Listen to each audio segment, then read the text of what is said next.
Selamat malam teman-teman pemirsa Kisah Misteri Malam Jumat. Bertemu lagi dengan saya Mas Mat, hanya di Kisah Misteri Malam Jumat di Dama TV. Dan saya tidak sendiri, saya sudah bersama narasumber yang tentunya teman-teman sudah kenal semua, yaitu Kang Aryo. Selamat malam. Selamat malam. Gimana? Sehat nih Kang? Sehat. Dari mana ini tadi Kang? Saya dari Batu langsung meluncur. Ini berarti kalau langsung meluncur, Kang Aryo tentunya membawa cerita-cerita misteri yang sangat seru. Tentunya. Ya, mau tahu kan ceritanya apa? Nah, ini kita ada judul tentang hotel yang berhantu atau hotel yang horor ini kan ya. Betul. Jadi memang Mas Mat ya, tempat-tempat yang menjadi incaran. Waduh, menjadi incaran. Kayak mau jatuh cinta, incaran ya. Jadi pemirsa juga ini ya, Mas Mat, saya juga kadang-kadang boleh bercerita.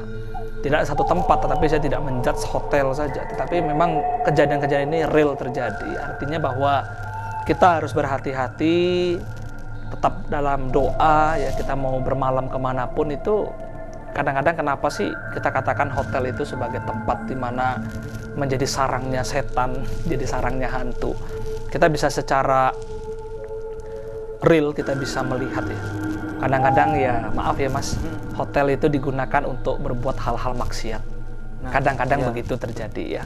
Saya tidak menjustifikasi hotel, artinya ada beberapa hotel tidak perlu saya sebutkan karena ini tidak boleh. Artinya bahwa ya kadang-kadang hotel itu menjadi tempat tongkrongan ya, menggunakan hal-hal yang ya fasilitasnya kadang-kadang orang pengen melakukan sesuatu, mereka booking hotel. Jadi ada beberapa hal itu yang terjadi di hotel-hotel itu, maaf ya, mungkin dari media di media massa, di informasi terjadi pembunuhan di dalam kamar sekian ya. Ada yang gantung diri, bunuh diri, ada yang overdosis ya. Saya katakan seperti itu, artinya bahwa dimungkinkan saja bahwa kamar-kamar tertentu di sebuah hotel tertentu itu ya akan menjadi angker, Mas. Jadi ada satu kejadian, ceritanya itu teman saya itu kan jauh Mas, datang dari Jakarta ya ke Sumatera. Jadi tidak mendapatkan tempat, akhirnya dia bermalamlah di salah satu hotel, Mas. Jadi hotel itu tidak mewah ya, hanya biasa saja, hotel, yang penting hotel itu ya. Tidur karena capek gitu kan. Jadi kok sudah kondisinya capek, lelah itu, ngantuk, tapi begitu masuk ke hotel itu, pertama ada kecurigaan Mas Mat. Kecurigaan itu ingin booking kamar, tapi orangnya itu kayak maju mundur, Mas. Mau ngasih kamar itu keraguan karena hotel itu penuh. Itu lagi zaman liburan sekolah ya. Jadi maju mundur. Akhirnya orang ini tanya, ada apa enggak gitu kan hotelnya. Kalau enggak ada ya enggak ada kamar, saya cari hotel lain begitu. Karena namanya hotel tidak mau rugi, ya udah mau nggak mau dikasih kamar yang berhantu. Tapi tidak diceritakan. Artinya ada Pak kamar tinggal sisa satu. Ya nggak apa-apa, kami orang dua. Ya udah Pak, ini 2 bed, 2 ranjang, silahkan dipakai. Ternyata nggak ada cerita apa-apa itu, nggak ada cerita apa-apa karena pihak hotel menyembunyikan bahwa ternyata memang di kamar itu pernah terjadi orang meninggal ya. Saya nggak tahu apakah bunuh diri atau dibunuh. Artinya kamar itu memang dulu pernah ada yang meninggal ya, perempuan. Jadi setelah dia tidur di hotel, tengah malam itu dia mendengarkan suara ada air yang gemericik di kamar mandi. Padahal dia lihat kamar mandi airnya tertutup. Kerannya tertutup, rapet. Loh kok bunyi? Begitu dilihat nggak ada. Normal. Nggak ada apa-apa? Nggak ada apa-apa. Naik lagi ke ranjang, baru tarik selimut, dengar ada orang mandi Mas, keramas. Wah, siapa ini? Teman saya tidur. Kok di kamar mandi ada orang mandi? Pelan-pelan, wah sudah bulu kuduk sudah merinding nih Mas. Saya merinding. Jadi sudah mulai ada kecurigaan. Begitu buka pintu kamar mandi, air masih tertutup, nggak ada yang mandi, nggak ada yang basah, kering. Curiga, ini ada apa ya? Mau tidur lagi, diganggu lagi. Tapi ganggu kali ini lebih nekat lagi Mas. Apa yang terjadi pemirsa? Selimutnya ditarik Mas. Ditarik, saya udah mulai merinding. Ini kayak ini kan ya, suasananya kayak waktu yang hantu sebelah itu. Iya betul, ini saya lagi merasakan pemirsa ada energi yang datang.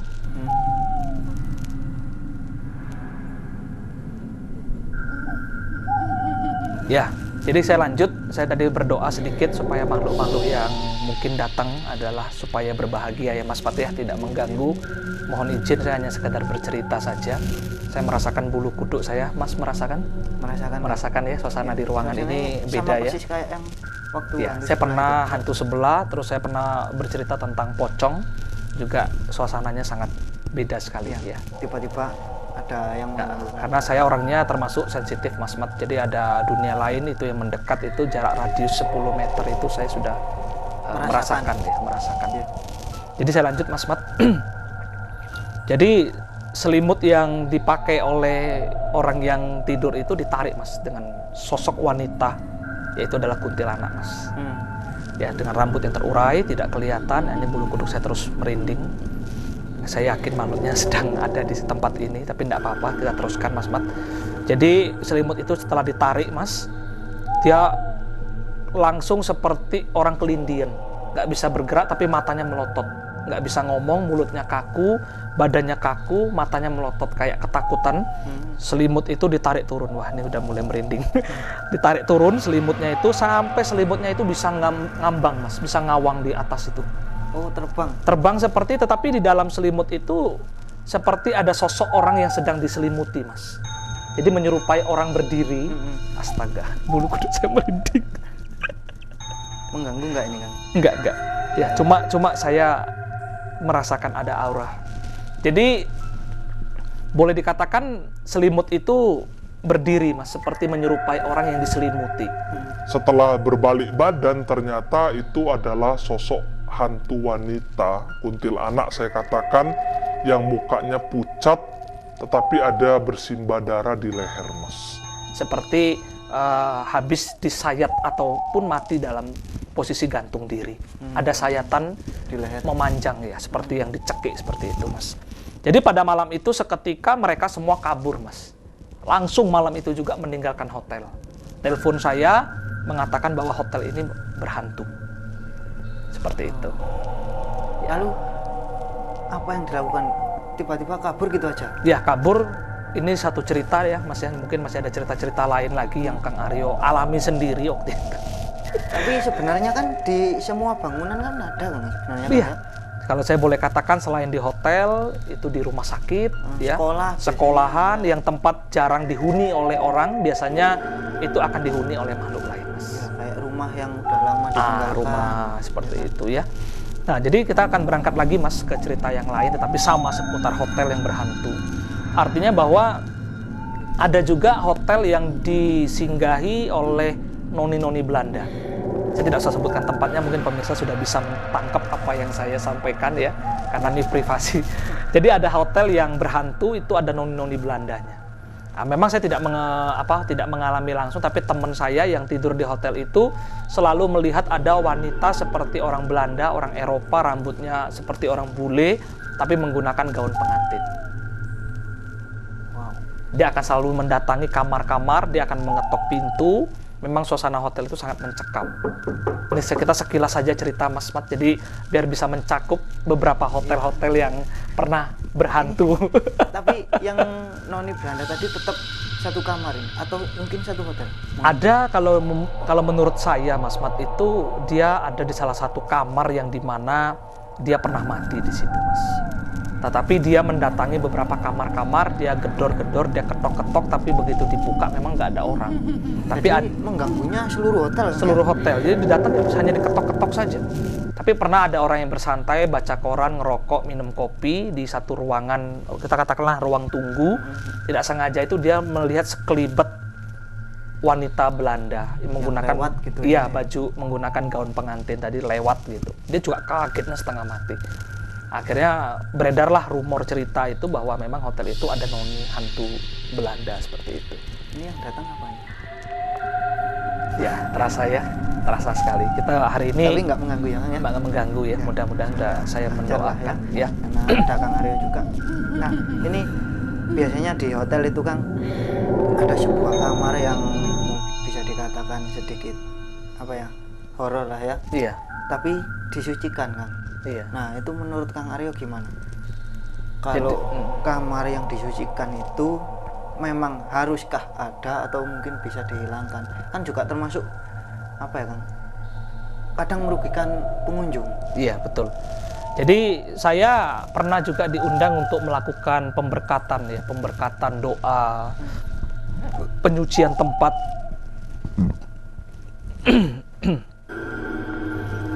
Di salah satu hotel ya. Memang hotel itu hotel yang sudah lama tidak berpenghuni ya.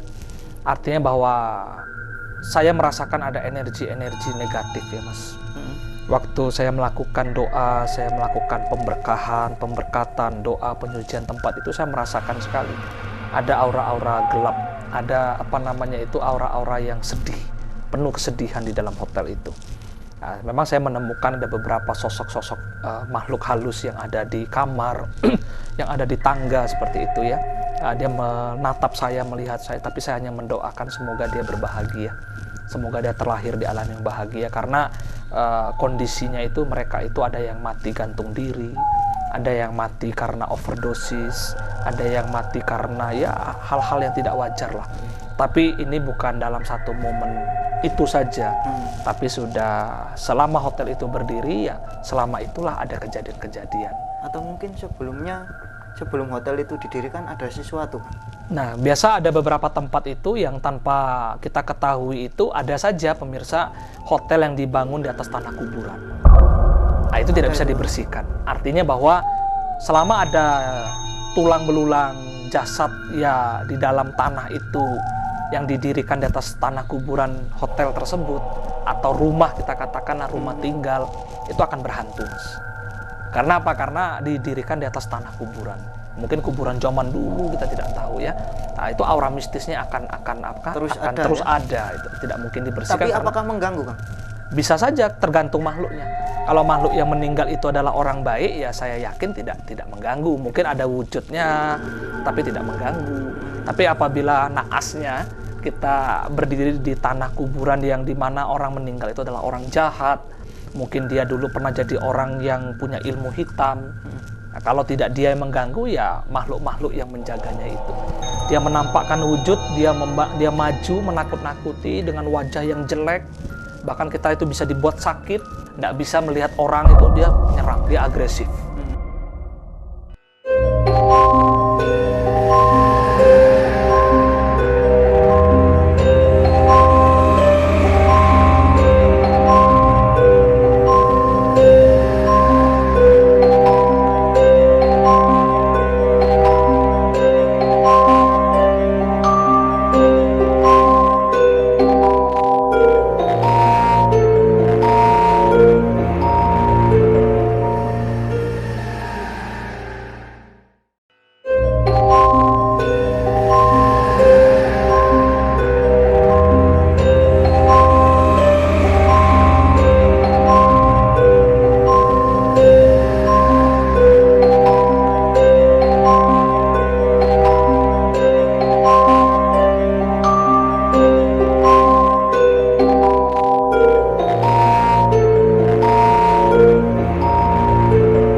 Tentang makhluk yang mengganggu dan tidak mengganggu, gimana Kang kita bisa tahu kalau di sebuah rumah atau gedung ini kita merasakan ada makhluk lain, tapi mengganggu atau enggaknya itu loh.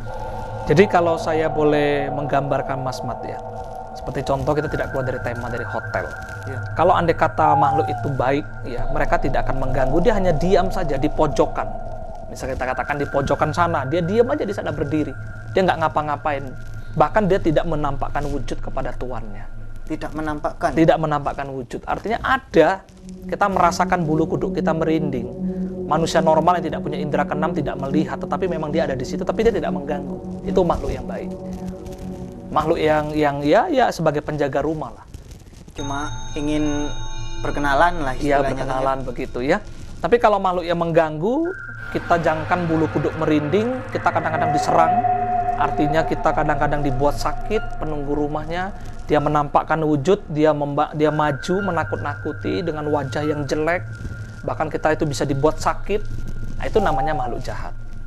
Ya, makhluk itu iseng, nakal, jadi tidak bisa melihat orang itu, dia menyerang, dia agresif. Nah, itu ada makhluk seperti itu, Mas Mat. Itu sebenarnya ada nggak sih Kang caranya supaya kita tetap betah, misalkan di rumah kita ada makhluk yang mengganggu, tapi kita ingin itu kita tetap betah di situ gitu. Ya, jadi ada dua cara ya pemirsa.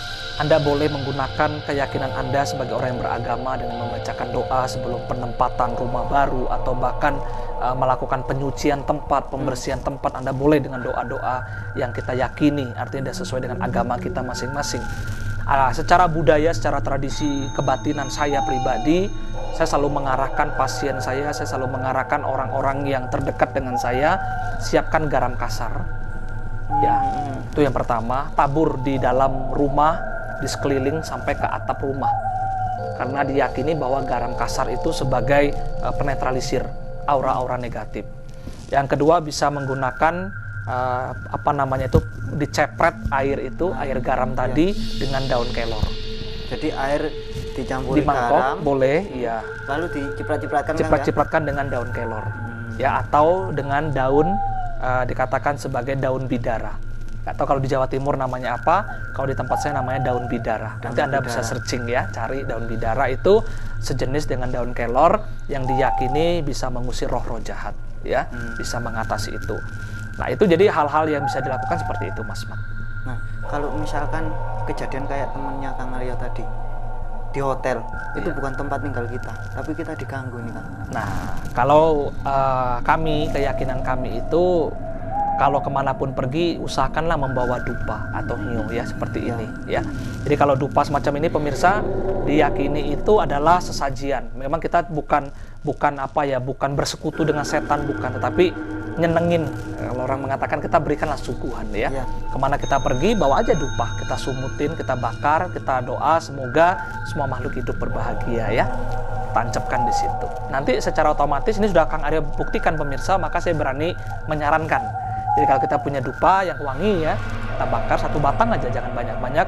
Diniatkan semoga penghuni di tempat ini berbahagia, tidak mengganggu saya. Mohon izin, saya mau numpang tidur di tempat ini. Udah, tancepin aja. Dan semoga aja nggak mengganggu. Tidak mengganggu, karena sudah ada kejadian, Mas Mat, ternyata ya makhluk itu seneng, tapi dia tidak mengganggu, ya dia menikmati dupa itu di pojokan. Saya melihat itu, dia jongkok, dia menghirup dupa itu, dia tidak mengganggu kita. Itu di mana itu kan? Di hotel, Di hotel juga? di rumah angker pernah juga, Mas Mat, saya buktikan. Saya kasih saran ke teman-teman, kemanapun Anda pergi, mau tidur di hotel, mau tidur di manapun, di rumah yang kosong lama sekalipun, bakarkan dupa satu batang, Anda niatkan dengan doa yang suci, doa yang baik, semoga dia berbahagia, tidak mengganggu. Ternyata terjadi, Mas. Semoga semua makhluk itu berbahagia. Iya. Nah, itu. Iya, Kang Aryo, kalau ada, misalkan kita pergi ke suatu tempat yang bukan di bangunan, misalkan ke tempat wisata alam, ada yang mengganggu seperti itu, atau mungkin ada sampai pernah dulu itu makhluknya itu mengikuti kita kan? Iya. Nah, itu gimana kan? Atau mungkin kita ada salah ucap atau gimana? Ya, jadi kalau kita melihat itu tadilah. Ya, mungkin di segmen yang lalu saya juga udah menjelaskan, Mas, tentang kesambet itu, keteguran. Itulah kalau kita pergi mandi ke air terjun, ke sungai, atau kita hiking naik gunung. Nah, intinya selalu saya sampaikan di awal, berdoa sebelum Anda keluar pintu rumah. Buat perlindungan, buat benteng keimanan Anda kuat, keyakinan Anda kuat, sehingga hal-hal negatif sekalipun tidak akan mengganggu kita. Nah, begitu kita lupa doa, kita lupa membuat satu benteng perlindungan kita kepada Sang Pencipta, memohon doa, restu, berkah untuk kita. Kita pergi nyelonong begitu saja, kita tidak punya perlindungan, kita lupa bawa senjata, Mas. Iya. Lupa bawa senjata, gampangnya gitu, lupa bawa pentungan. Begitu kita pergi, di depan situ ada bahaya. Apa senjata yang bisa kita gunakan? Iya, Ibadah tidak pernah, doa-doa suci lupa, ya kan? Kebaikan kita tidak ada, keimanan kita rendah. Senjata apa yang mau kita gunakan untuk, maaf ya, melawan mereka? Jadi kita lemah nih. Lemah, akhirnya kita ketempelan, kita keteguran, tidak ada yang membackup kita. artinya bahwa kita pulang-pulang malah justru bawa penyakit. Karena apa? Keteguran mungkin kita bicara tidak sengaja, Mas Mat ya. Tidak sengaja mengucap, tidak sengaja buang air, tidak sengaja meludah, tidak sengaja ini. Itu aja bisa sakit, apalagi disengaja. Apalagi disengaja.